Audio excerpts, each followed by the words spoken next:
എന്താണ് 2025 സാങ്ഷനറിംഗ് Russia act?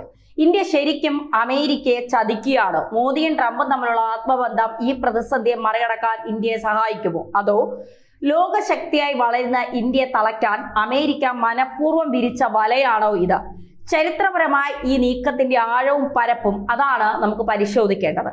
South കരോലിനയിൽ നിന്നുള്ള senator ലിൻസോ gram അവതരിപ്പിച്ച ഈ ബില്ലിന് പ്രസിഡന്റ് ഡൊണാൾഡ് ട്രംപ് നേരിട്ടാണ് അംഗീകാരം നൽകിയത്. ഈ ബില്ലിനെ കുറിച്ചുള്ള വിവരങ്ങൾ ഗ്രഹാം തന്നെ തന്റെ അക്കൗണ്ടിലൂടെ പുറത്തുവിട്ടു. ഇത് കേവലം റഷ്യയെ മാത്രം ബാധിക്കുന്ന ഒന്നല്ല.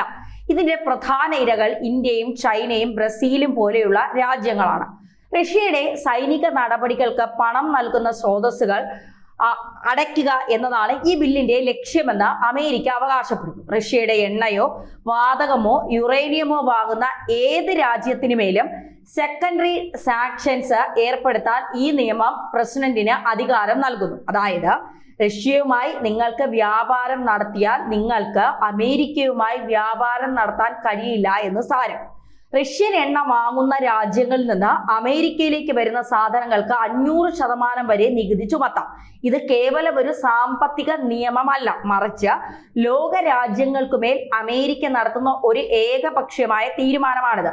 വാക്കുകളിൽ മാത്രമല്ല, അമേരിക്ക പ്രവൃത്തിയിലും കടുപ്പിച്ചു കഴിഞ്ഞു.